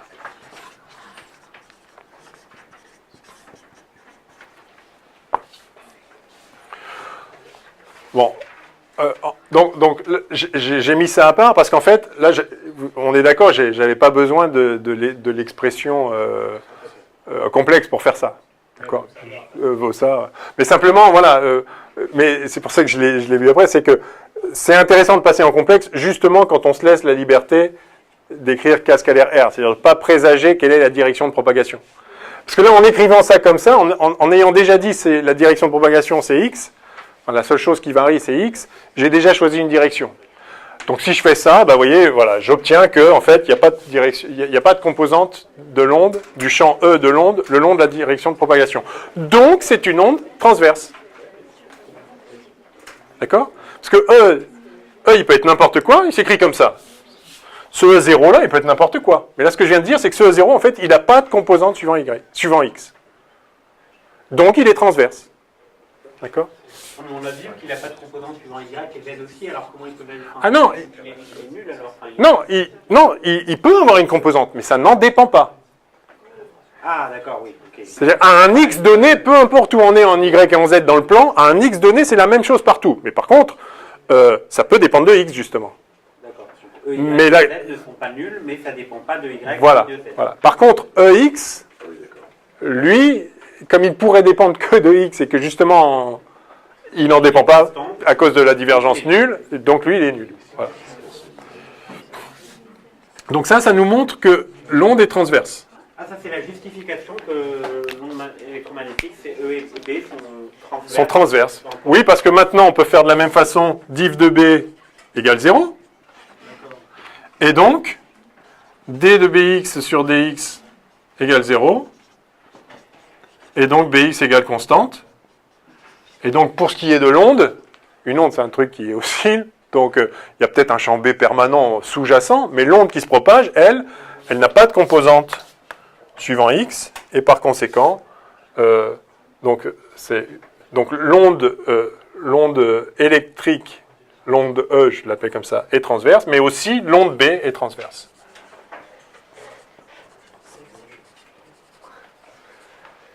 D'accord ?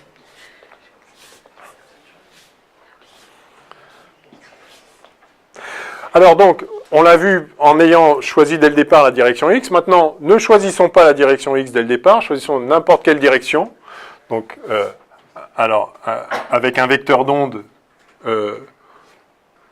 donc je vais, dans une direction quelconque, mais dans la direction K, voilà, de K. Donc j'ai K scalaire R moins oméga T ici. Alors, maintenant, si je dérive ça par rapport à x,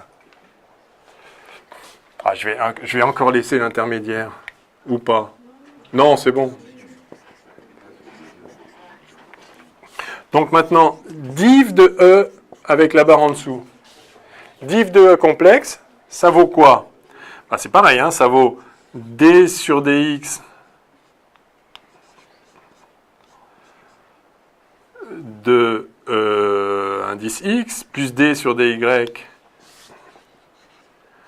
de E indice y avec la barre plus d sur dz de E indice z. Jusque là, ça va. Et ce k scalaire r ici, eh bien, c'est kx x plus ky y plus kz z.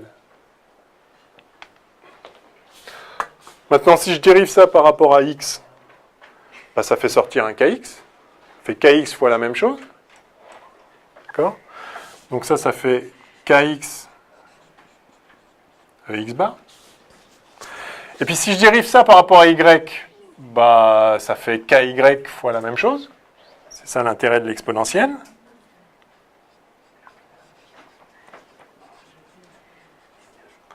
Et puis pareil pour z, ça fait sortir kz ez. Et donc ça, c'est en fait k scalaire e. Et c'est ça la magie. Prendre la divergence, c'est juste faire produit scalaire avec k. Et la divergence, je vous rappelle que c'est Nabla, scalaire e. Donc Nabla, en fait, pour une onde plane monochromatique de vecteur d'onde k, Nabla, c'est k. Et vous pouvez vérifier de la même façon, si vous prenez maintenant le rotationnel de E, alors pour calculer chacune de ces composantes, la composante X, ça va faire d de EZ sur dy moins d de Y sur dz. Vous l'écrivez avec ça, et vous allez voir qu'en fait, que rotationnel de même, rotationnel de E, c'est en fait k vectoriel E. Et à nouveau, rotationnel de E, c'est Nabla vectoriel E. Hein. Donc c'est pas étonnant, E avec une barre en dessous, là, en complexe, pas étonnant qu'on retrouve k vectoriel E. En fait, pour une onde plane monochromatique, Nabla, c'est k. Appliquer nabla, ça revient à multiplier par k. Alors scalairement, si vous prenez la divergence, parce que c'est nabla scalaire le vecteur, ou bien vectoriellement, si vous prenez le rotationnel, parce que c'est nabla vectoriel le vecteur. Alors là, c'est très agréable de voir ça, parce qu'on va pouvoir de façon très générale retrouver, donc on a affaire à une onde transverse, là on vient de le voir, donc ça va juste être la répétition, mais on va pouvoir aussi voir que E et B sont orthogonaux l'un à l'autre. Donc première équation de Maxwell, div de E égale 0. Donc ça implique que K scalaire E égale 0. Donc E est bien orthogonal à K.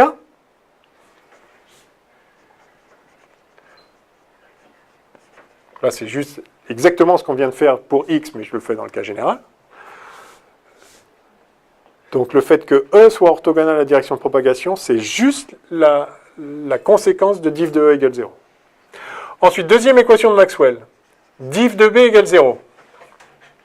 Donc ça implique que K scalaire B égale 0. Et donc à nouveau B orthogonal à K. Donc généralisation de ce qu'on vient de voir. Maintenant, rod de E. Alors c'est là que c'est intéressant. Rod de E, c'est moins dB sur dt.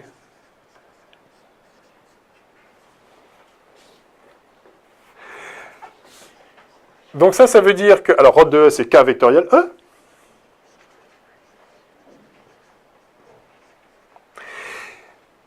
Et dB sur dt, en fait, dérivé par rapport au temps, pour cette grandeur complexe, d'où l'intérêt de passer en complexe, dérivé par rapport au temps, c'est juste multiplié par moins oméga. D'accord?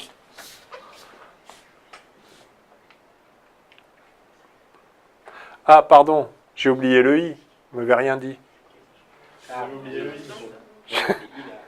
Il y a un i partout, hein. Donc c'est ik là, pardon. Excusez-moi, enfin, il y a un i fois tout ça. Donc c'est ik, donc pardon, enfin tout pareil. Et rotationnel, pareil, c'est ik vectoriel. Enfin, ça change rien là sur les... Ça change rien au sens où ça reste orthogonal. C'est-à-dire, ça c'est vrai. Ik scalaire vaut 0, mais donc K scalaire aussi vaut 0. Mais là, ça change quelque chose, et c'est pour ça que je m'en aperçois maintenant. Mais ça change quelque chose, mais ça ne va rien changer quand même. Donc on a IK vectoriel E qui est égal à donc dérivé par rapport au temps, c'est multiplié par moins I oméga. Et donc moins I oméga, ça fait I oméga B. Et donc maintenant, je peux aussi simplifier par I. Et donc j'ai K vectoriel E égale B. Donc, pardon d'avoir oublié ce I, c'est pas très gênant. Mais enfin, c'était faux. On dira qu'on n'a pas vu, voilà, merci. Donc K vectoriel E égale B. Et donc ça nous dit que vous avez E qui est orthogonal à K, mais que B est aussi orthogonal à K, et en plus orthogonal à E. Et que c'est dans le sens direct K, E, B. Ça dit que c'est un trièdre direct.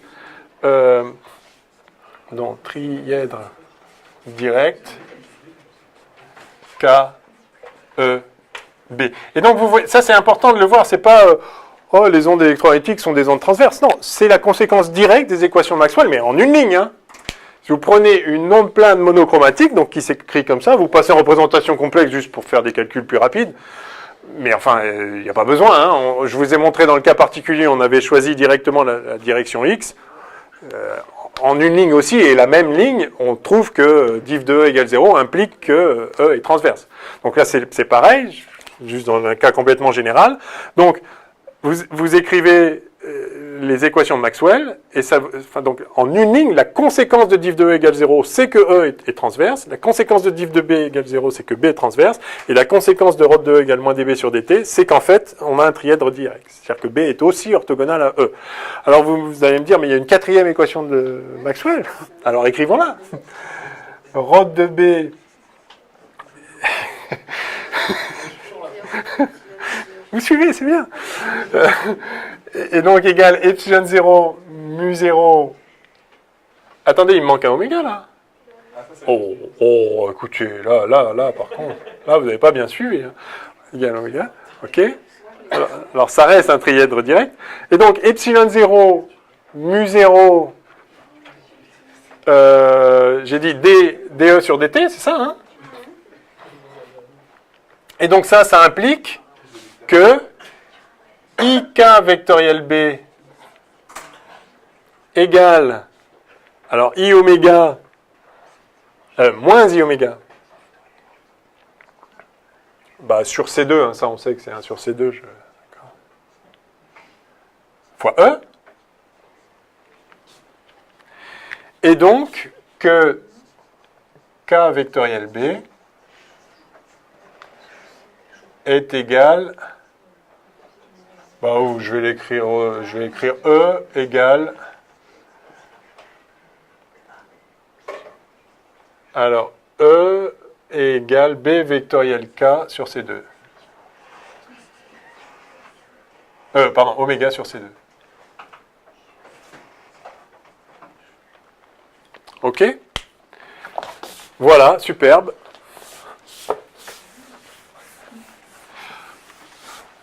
Superbe, sauf qu'en fait, cette quatrième, comme vous le voyez, elle n'apporte rien, parce qu'on le savait déjà. Si vous avez ça, en fait, ça c'est, si vous faites maintenant K vectoriel ça, vous trouvez ça, et si vous faites K vectoriel ça, vous trouvez ça, sachant que les autres sont orthogonales. Enfin, je vous invite à le faire, faites ici, faites ça vectoriel K, ça va faire K vectoriel E vectoriel K, vous le développez, ça va donner le même. Donc en fait, ça n'apporte rien. Mais bon, qu'à cela ne tienne. J'ai une question bête. Trièdre direct. Comment on peut savoir que, imaginez, je vous demande de placer au pif X, Y et Z, les axes. Comment je peux les placer pour être sûr que mon trièdre est direct? Il faut qu'ils soient orientés comme eux. Ça d'accord, mais qui me dit que ça c'est X, ça c'est Y, ça c'est Z? Non, justement, vous prenez celui que vous voulez, mais si celui-là est X et celui-là est Z, si ça c'est X et ça c'est Y, alors Z est orthogonal à cela, donc il est quelque part comme ça, ça peut être soit ça, soit ça. Direct c'est ça. Donc c'est toujours le pouce X. X, Y, Z, oui. Oui, X, Y, Z. Oui, c'est ça. Ok, merci. Et c'est avec la main droite. De la main droite, oui. Sinon, oui. Direct comme droite. Alors, vous voyez ici qu'en termes de normes, ça c'est quand même intéressant. En termes de normes,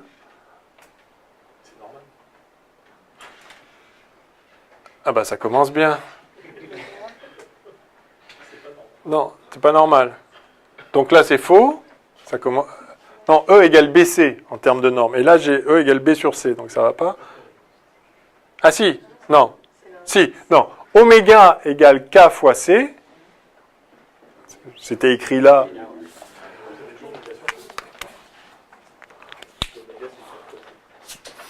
Donc on a K2 sur C. Non, c'est pas bon du tout. Qu'est-ce que c'est? Qu'est-ce qu'on a fait? Vous avez juste recopié oméga sur C au carré, alors qu'il faut faire C au carré divisé par oméga. Vous n'avez pas fait dans le sens. Oui, je ne l'ai pas passé de l'autre côté. Ah oui, c'est ça. Merci. Donc, oui, merci. Donc, fois C2 sur oméga, bien sûr. C'est passé de l'autre côté. Ok, et du coup, ça marche bien. KC, c'est oméga. Et donc, on a bien en norme de E égale norme de B fois C. Alors ça, c'est très important à savoir aussi pour une onde, lumineuse, une onde plane monochromatique, E égale BC. Et voilà pourquoi les phénomènes lumineux, en fait, sont complètement dominés par le champ E. Parce que donc, la lumière, c'est une onde électromagnétique. Les ondes radio aussi, les infrarouges, les ultraviolets, c'est des ondes électromagnétiques. Mais en fait, on peut complètement oublier que c'est des ondes magnétiques aussi.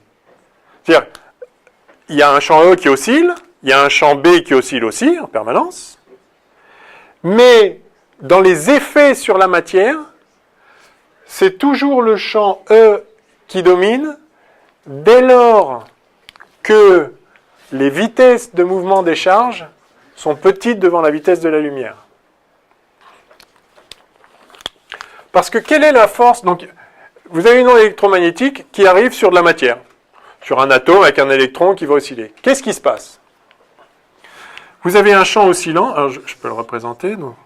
D'abord, on va faire la structure de l'onde. Donc, si j'ai K comme ça, j'ai E comme ça, enfin, ou je sais pas, j'ai E comme ça d'ailleurs, et j'ai B comme ça. D'accord? Alors après, on va voir la polarisation, parce qu'attention, le champ E, donc il est dans le plan transverse, mais par contre, il peut faire n'importe quoi dans le plan transverse. Il peut être comme ça, il peut être comme ça, mais il peut aussi évoluer dans le temps. Il n'est pas forcé de garder sa direction. Quand il la garde, ça s'appelle polarisation rectiligne. Facile. E pointe dans une direction, et ça se propage en gardant la même direction. Cool.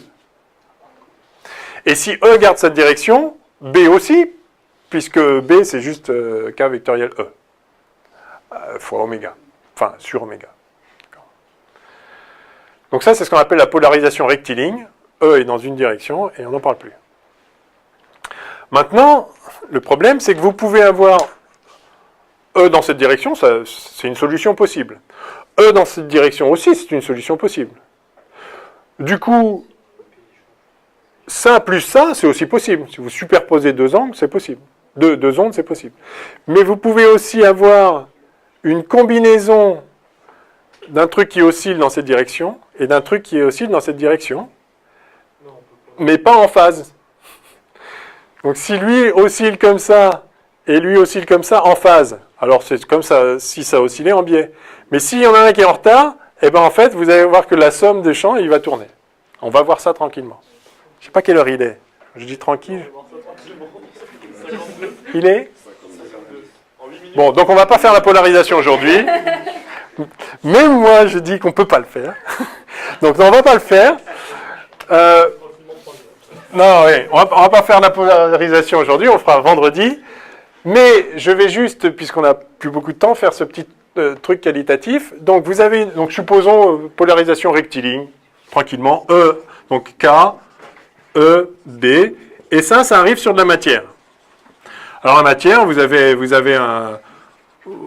Bon, les protons sont très lourds, donc il y a beaucoup d'inertie, donc si l'onde oscille rapidement... vous avez une idée de l'ordre de grandeur de l'oscillation des ondes lumineuses? La fréquence? Qui est différente de la fréquence. Non, la fréquence d'oscillation, ouais, super rapide. Alors super rapide, c'est combien? On va le faire. Vous connaissez les longueurs d'onde? Justement, c'est quelle longueur d'onde? Ah ben, les longueurs d'onde visibles, je parle de... J'ai dit... 1 sur 0,8. Entre 400 et 800 nanos, bon, enfin 0,4 ou 0,8 microns, on va prendre 0,6, je sais pas, n'importe. Alors, donc, la fréquence nue, c'est effectivement C sur lambda.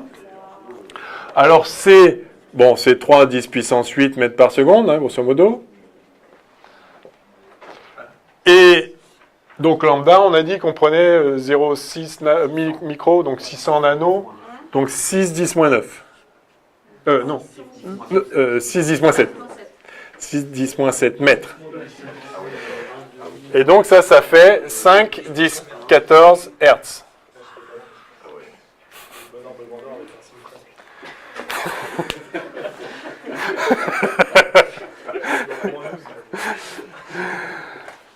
Donc ça fait 500 térahertz. Ça veut dire qu'en une seconde, ça a fait 500 millions de fois, ça a oscillé 500 millions de fois, en une seconde. Enfin, c'est... Les capteurs qui captent la lumière visible, c'est ça qu'ils arrivent à capter? Non, c'est impossible. C'est cette rapidité qu'ils arrivent à capter? Les capteurs qui captent les photons visibles, ils arrivent à capter les variations de la lumière. C'est pas ça le problème, ils captent pas le... non mais alors après il y a différents types de capteurs, mais justement quand ça arrive sur de la matière, qu'est-ce qui se passe? Les lois de la physique on les connaît. un champ électromagnétique, on sait très bien son action sur la matière. Sur de la matière neutre, ça fait rien. Et sur une particule de charge Q, ça fait... F égale QE. Voilà, ça fait F égale QE plus Plus QV. QV vectoriel B, absolument. Donc le proton, il reçoit cette force-là, et il a une équation Pourquoi vous parlez de proton? Non, mais par exemple, si c'est un proton, C'est un proton. un proton dans un noyau d'atome, mp/dv sur dt égale cette force-là.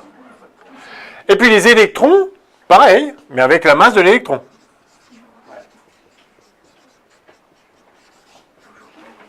D'accord? C'est les lois de Newton. Donc déjà, première chose, vous voyez que si le proton a une certaine accélération, son accélération c'est F sur mp, l'électron, lui, il a une accélération F sur me beaucoup plus grande. Puisque me, vous vous rappelez que mp sur me, c'est à peu près 2000. Hein. Donc l'électron qui est 2000 fois plus léger, qui reçoit la même force, puisqu'ils ont la même charge, enfin dans le sens opposé, mais en norme c'est la même force, mais il est 2000 fois plus léger, donc il a une accélération 2000 fois plus grande.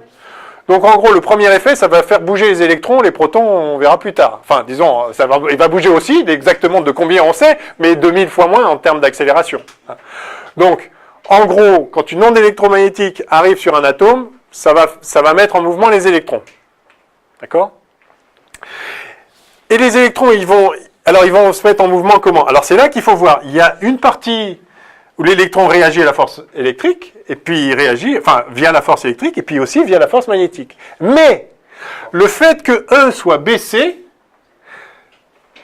toujours, on vient de le montrer, c'est contenu dans les lois des équations de Maxwell, ça nous dit que, en norme, ça, comparé à ça, alors si j'écris, si vous voulez, si j'écris le rapport de la norme de la force électrique sur la norme de la force magnétique, les deux agissent, il n'y a rien à faire, ils sont là, voilà, parce qu'il n'y a pas d'onde électrique sans onde magnétique. Mais le rapport de la force des deux, eh bien c'est Q norme de E sur Q norme de V norme de B, alors fois un sinus, ça peut même être plus petit que ça, enfin, d'accord? Alors j'aurais dû faire... Bon, c'est pas grave. Je voulais faire magnétique sur électrique. Bon, trop tard. Enfin, peu importe. Et donc, mais B... Non, E, c'est B fois C. Ça, c'est toujours vrai. Ça, c'est imparable. Donc ça, c'est égal à C sur V. Voire même plus grand, si là, il y a le sinus. Je vais le faire dans l'autre sens. Tant pis si vous avez déjà commencé à écrire, c'est pas grave. Gardez-le. C'était pas faux, mais c'est plus élégant comme ça. J'aime bien être élégant. Fois le sinus de l'angle entre les deux, qui vaut ce qu'il vaut, divisé par Q fois E. Et ça, c'est B fois C. Donc ça, c'est égal à norme de V sur C fois sin θ. OK? Donc ça, c'est plus petit que V sur C. Donc, si les vitesses atteintes par l'électron sont petites devant la vitesse de la lumière, alors la force magnétique est complètement négligeable. Ok, juste F égale QE. Donc en gros, bien qu'il y ait ces deux parties de la force, en norme, en fait l'électron, c'est comme s'il n'y avait pas de champ B. Si champ B était nul, ça serait exactement pareil. Il est là, le champ B. Mais l'effet de la lumière sur la matière est complètement dominé par l'effet, d'abord l'effet sur les électrons, mais l'effet du champ E sur les électrons. C'est pour ça que c'est que avec les métaux qu'on observe l'effet d'échange, enfin des nuages d'électrons, comme on dit avec les métaux, qu'on observe l'interaction lumière-matière. Pourquoi? Quel est le lien? Parce que les électrons dans les métaux ont une liberté de mouvement beaucoup plus grande. Oui, mais la lumière peut se propager dans un non-métal comme une glace. Hein. Donc, quand la lumière passe à travers le verre, là, en fait, ça fait osciller les molécules enfin, les électrons dans le verre et ça se propage comme ça. Ah, donc, vous voyez voilà comment se propage la lumière dans un matériau. Hein. Vous avez l'onde électromagnétique qui arrive, le champ électrique fait osciller les électrons, et évidemment, les électrons oscillent à la même fréquence que celle de l'onde, et les électrons qui oscillent réémettent la lumière de façon cohérente, et c'est comme ça que ça se propage, en fait. La fréquence, c'est un lien avec la vitesse. C'est directement lié. Bah, vous avez Par rapport à ce qu'on a fait tout à l'heure. nu égale C sur lambda. Voilà. Donc, du coup, est-ce que ça veut dire qu'à ce moment-là, attention, je vais révolutionner la physique, les électrons vont à la vitesse de la lumière? Non, justement. Non, parce que non. Les électrons sont soumis à cette force. Donc, c'est une oscillation forcée, en fait. Vous excitez l'électron, vous lui faites ça. Vous le prenez, vous l'agitez à cette fréquence-là. Mais, enfin, vous l'agitez... non, vous l'excitez avec cette fréquence-là. C'est-à-dire, vous fixez pas sa vitesse, vous fixez son accélération. Attention, la force, c'est l'accélération. Et donc, la vitesse qu'il atteint, c'est l'accélération fois le temps que ça dure. Le problème, c'est que vous commencez à accélérer vers le haut, et puis l'onde oscille, après vous l'accélérez vers le bas. Et donc la question, en fait, c'est quelle est la vitesse que l'électron atteint avant que l'accélération change de sens? Sachant que ça change de sens 10 puissance 14 fois par seconde, l'accélération, elle a beau être grande, même si vous mettez un champ électrique super grand, il a à peine démarré l'électron qu'il faut déjà repartir dans l'autre sens. Alors, ce qui est extraordinaire, c'est que depuis quelques années, on sait faire, alors ce qu'on appelle en fait, enfin ça va dans, on peut appeler optique relativiste ou, en fait, on est capable de faire des impulsions, des ondes électromagnétiques avec un champ E tellement fort que sur une demi-période, pendant 10 puissance moins 14 secondes, l'électron a une telle accélération, parce que l'accélération c'est bêtement QE sur M. Si E est absolument colossal, il est possible dans une demi-période, en 10 moins 14 secondes, de faire atteindre à l'électron une vitesse relativiste. Ah, d'accord. Quasiment la vitesse C. J'étais pas loin, du coup, j'avais la résonance, j'avais l'intuition. Et du coup, mais alors ça change toute la physique, enfin ça change toute l'optique, parce que du coup, si V est du même ordre de grandeur que C, alors la force magnétique elle est du même ordre de grandeur que la force électrique. Et alors il se passe des choses qui n'ont plus rien à voir avec l'optique standard. Alors vous n'êtes pas sans savoir qu'un certain monsieur Gérard Mourou a obtenu le prix Nobel cette année. Gérard Mourou, prix Nobel français, c'est pas tous les ans qu'il y a un prix Nobel français. Il est d'où? Il est français, il est à l'école polytechnique. Enfin, il est en retraite maintenant, mais enfin non, il travaille toujours il a toute une équipe, etc. Donc Gérard Mourou a travaillé sur des... il a eu son prix Nobel pour avoir révolutionné la technique des lasers, pour justement obtenir des lasers avec des impulsions très courtes, et capable donc de mettre, d'avoir un champ électrique extrêmement intense sur des impulsions laser, au point que effectivement on peut commencer, où il faut faire de l'optique non linéaire, de relativiste, et la partie magnétique commence à jouer un rôle. Enfin, ça fait déjà quelques années qu'il fait ça. Enfin, il a obtenu le prix Nobel cette année, donc c'est bien que vous le sachiez. Qui sait s'il n'y aura pas. Il y a des tas de trucs qui apparaissent et tout ça. C'est quoi? Enfin, ça change la. Alors il y a des phénomènes d'accélération, de plasma, des choses compliquées. Enfin, je rentre pas dans le détail. D'ailleurs, ça peut être compliqué.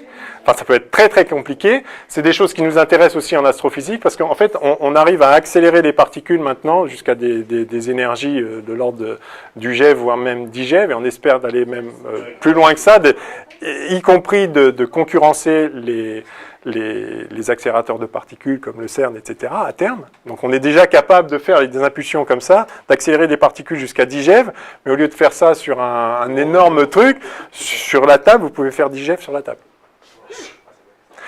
Bon, il y a plein de choses intéressantes. Et on se demande, nous, en astrophysique, si par hasard, il n'y a pas moyen aussi d'accélérer des rayons cosmiques, mais dans des rayons cosmiques à très haute énergie, dans des environnements astrophysiques où il pourrait y avoir des ondes cohérentes comme ça. Alors, le problème, c'est qu'il n'y a pas de laser dans l'espace, mais il y a peut-être des choses qui peuvent s'y rapprocher. Enfin, bon, bref, des choses intéressantes à faire.